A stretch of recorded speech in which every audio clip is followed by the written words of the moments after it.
Hello from Berlin again. I'm sitting here with Mina Saidze, the founder of Inclusive Tech, and I hope to see Nadja Young on the screen. Ah, I can see her. Hello, Nadja. Hi, How are you doing?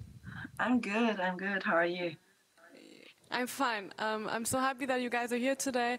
I'm really looking forward to that interview. So let me just start right there. Mina, you are a tech evangelist and the founder of the initiative Inclusive Tech. You currently work as a data lead at Axel Springer, which is Europe's largest media and tech company. For you, what does tech for good mean? Tech for good being the title of this conversation. So if we look at the tech industry, it's always about speed, innovation, and generating as much revenue as possible. And what we forget about is the most important value, us human beings in this debate. And tech for good means for me to develop technologies that will have a positive impact on our life or even save human lives. And I'm thinking in particular about the progress that we observe in medicine or research, where we can cure diseases or are able to predict it much more in advance and help people. What about you, Nadja? Maybe you can also go on and tell me in a few words what tech for good means for you. Yes, I loved how Mina was phrasing it, and I would extend it to I think we need to think about the people and the planet overall. This is why I'm really keen about all these sustainable development goals, for example, because, if we don't take care of our planet, there will also not be people in the end. And I really think that for all these type of sustainable development goals, technologies are needed for most of them. So in terms of more sustainable consumption, it does require human mindset change, but it also requires a lot of technology changes, because back in the days when a lot of technologies that we use nowadays have been developed, we have not been thinking about the actual purpose in the end beyond economics, like Mina said, profit maximization. We haven't thought about how to protect the environment at that point, and this is the time that we need to shine.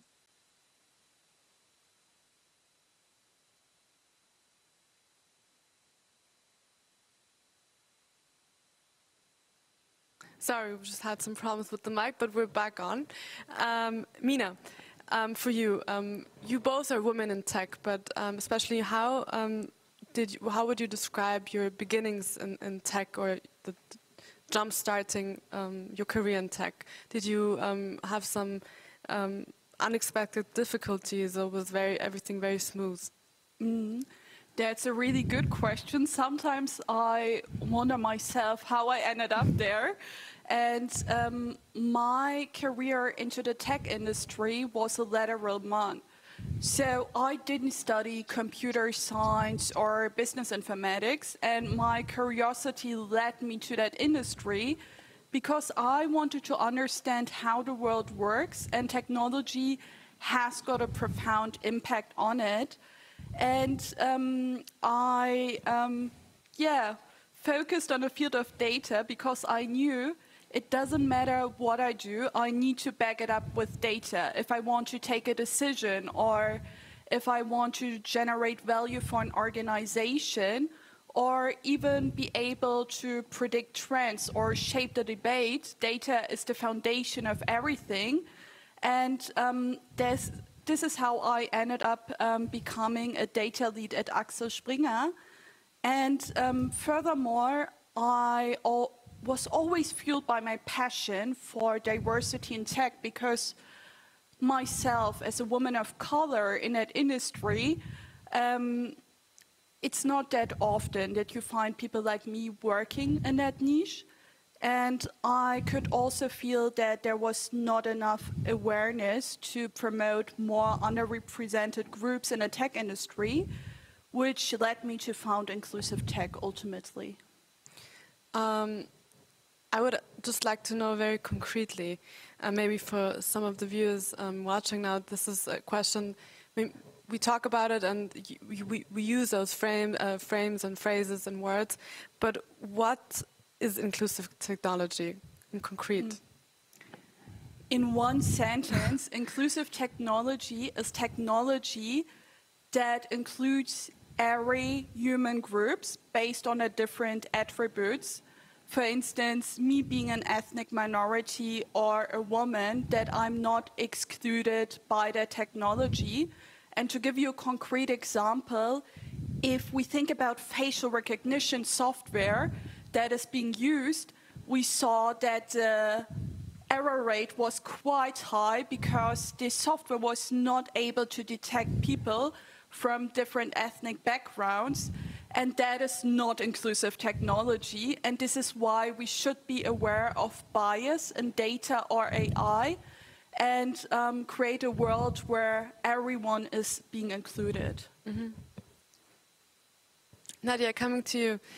Since May 2020, you've been the president of the NGO European Young Engineers, short EYE. The organization represents over 500,000 young engineers in Europe between the age of 18 and 35.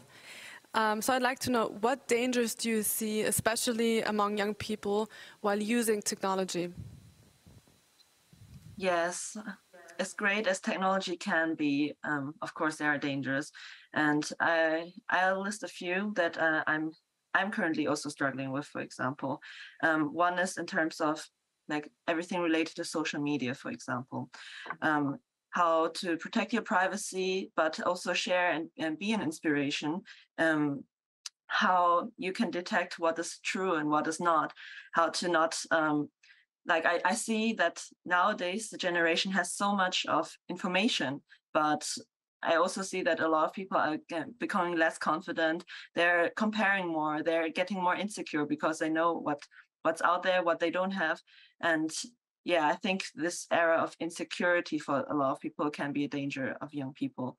But outside of that, I think overconsumption in general can be an issue. So if like there are so many great technologies out there, but sometimes they might be not that necessary, and we tend to like to equip everything with smart technologies, for example. And I think to a great extent they are also great in being more energy efficient, etc. But sometimes you just want to have like all the PlayStations or all the computers, and like some people have like 5 laptops, and maybe that is not needed. And there, I think we need to be critical of ourselves, and especially also young people who like to follow trends. And what would you say concerns those 500,000 young engineers most right now? Yes, I mean, right now there are so many global challenges out there, and one is, for example, tackling the environmental destruction of the world. One is to keep people safe in terms of their health, in terms of their securities. And like right now, the European young engineers are very much interested in the sustainability of technology part, which is why we had a few like our last conference. Our next conference will all be about sustainability. So, for example, how can we transform the European water industry into a more sustainable one? How can we be how can we be carbon neutral overall? So yeah, this is one aspect, but of course there's so many like interests of 500,000 people. There are a lot of great technologies out there in terms of space tech, etc. What our young engineers are working on. So I can't name all of them now. I understand. I guess we understand. Both of you are very ambitious young women in tech. Nadja, you yourself are also very young. You've already completed various internships at large corporations. You've had many stays abroad. Right now, you're completing a doctorate at the elite British University of Oxford while studying urban bioeconomy. And I read in an article, all that was sponsored or you received over 20 scholarships. So my question to you is, what advice can you give young engineers or just youngsters out there who do not have the prospect of those scholarships or just in general financial basis? Mm-hmm. Yes. I think starting from what you have is the best that you can do. I mean, when 10 years ago, I wouldn't have thought that I would be here, for example, sitting in my college room in Oxford. But back in the days, my thoughts were just, okay, I got interested in the environment and how to protect our planet. So let me start to be a participant in an NGO. And then I started from there. I was going to my university at the Technical University of Munich and saw that there's not really an initiative at my campus about the environment. So I started like a local group in my campus. And starting from this local engagement, I gained a lot of experience to go on the European scale, for example. And this is always because I saw like the immediate problems in my environment, and I started to work where I could be helping. And you don't always need scholarships. I think scholarships are great if you can get them. But for example, if you are a working student in your company, like just give your very best and like think about the problems that your company or your like team has and try to help there. And I think sometimes you'll be surprised if you just give your best and try to help people around you, you'll get to like next steps that you couldn't have imagined before. Let me just talk a little bit more about the EYE. It was founded in 1994 to share technological developments and also to act as a collective voice of Europe in accelerating technological process and fight against global challenges. In your opinion, how strong is technology today comparing to the challenges out there? It must be strong. Question, I know. Yes. I would say it must be strong. It is. As I mentioned, there are so many issues out there, and a lot of them humans have caused at the first place by also because we have developed certain technologies. We have advanced a lot, but back in the days, for example, CO2 emissions were not like an issue that people were thinking about. And I'm an optimistic person, so I really think like these kind of issues that we humans have caused, I think we will be able to actually also mitigate them or resolve them. So I think in some areas it might be not strong enough, for example, to reach the 1.5 degrees. But I think if we really, as humans, sit together and really want to reach the goal that we want, for example, like achieving the 1.5 degrees goals, I think we can. And then I believe technologies can be strong if we get the right funding, for example, for the research that is needed, for the development and for the distribution. I think technologies can be strong. Mm-hmm. Talking about strong technology, Tech for Good is a movement that aims to use technology to address those world's biggest challenges. What forces are currently driving the Tech for Good movement? And this is maybe a question both of you could answer. Maybe Nadja, you go on. Yeah. I feel like I'm talking so much the whole time. Maybe Mina. We'll get back to Mina in a second. First. Okay. I mean, for me, I think young people, of course, are a driving force, will be a driving force, and are really needed. So this is why I really welcome, for example, on like nowadays in global debates, when I was at COP26, for example, I saw that more and more young people were included on the table. And I think this will need to continue. Just looking at Fridays for Future, for example, or also Black Lives Matter, all these type of movements are often movements like first led by young people. But of course, like change requires the whole society. So there must be driving forces actually in every bits of society. So like in any type of stakeholders, politicians or industrialists, researchers, they all need their own are driving forces, and they need to be. What about you, Mina? Where do you see the driving forces of this movement?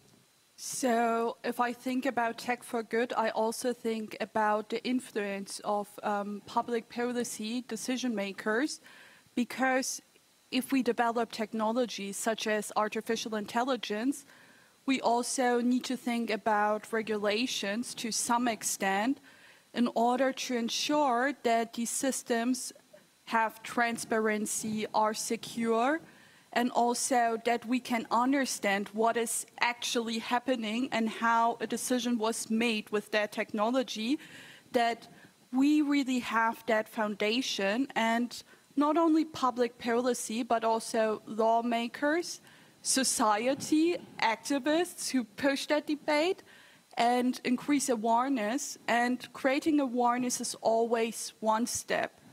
But after we are aware of the problem, then we need to take steps to actively do something about it. And this is where education comes in place, that we talk to the decision makers in the tech industry, or even the people who develop those technologies, that they are aware of data bias, for instance, and know how they can contribute within their own means to inclusive technology. And lastly, also having people in the private economy sector being responsible, that it is clear who takes care whether this technology that we're bringing out to the market guarantees that human lives are being considered and that we do not exclude certain groups of people, such as in a case of recruiting software of Amazon AI, where we saw that male software applicants were favored over women.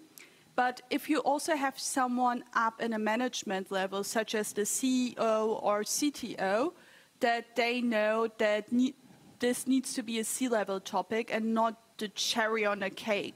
But this is how tech for good, or even inclusive tech, is being treated at the moment, that people see it as employer branding or corporate social responsibility, but it should be deeply ingrained in a process as well as in organizations, that we can create a world for everyone. Mm-hmm.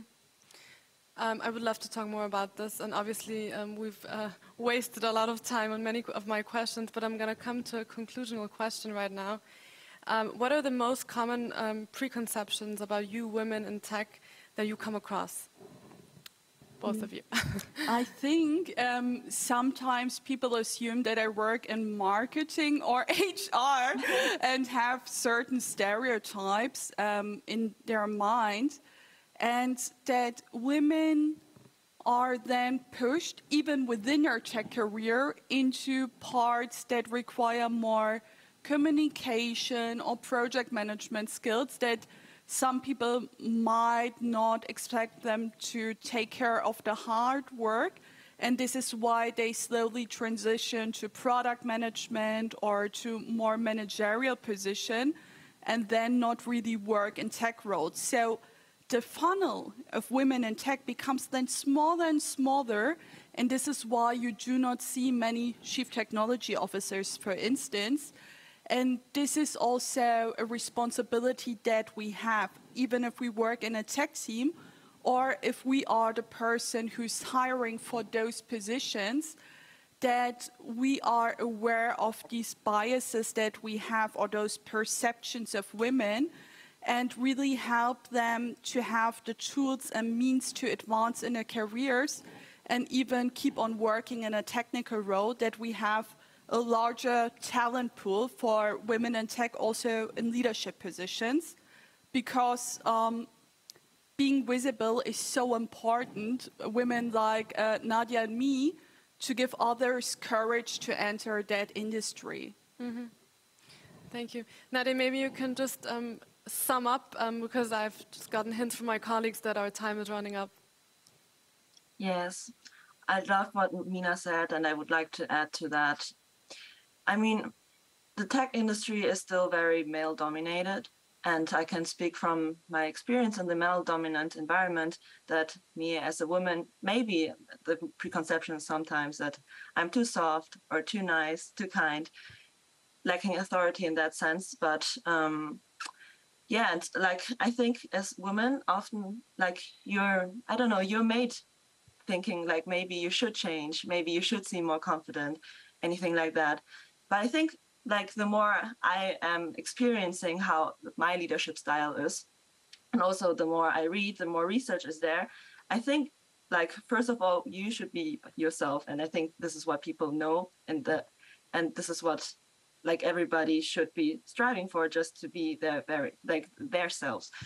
And when I was reading a Forbes article last time about 4 rare traits of leaders nowadays. There were like 2 that stood out to me that seemed to be more female in that sense. They talked about intellectual humility. They talked about empathy and being charitable. And I think these type of traits have not been talked about like decades ago, for example, that these would be important as a leader. And I think I personally see myself in these type of traits. And I think nowadays I realize more and more that like being humble or being empathetic is not like a weakness of myself, and it's not a weakness of a woman. Can be a strength, and it is a strength. And apart from that, like being a system thinker or being honest, what were 2 of the other rare characteristics. I think, yeah, these types of things should be emphasized in the future more, not being like forcefully dominant or anything like this. And yeah, I hope that those type of preconceptions, how people interact or how women in male-dominant environments will be overcome in the future. Thank you so much. I hate to cut you off, but we have to. Thank you so much for being here and for sharing your knowledge and your great experiences and insights. Thank you so much for having us, Nadja. Yes, thank you. It's been a lot of fun.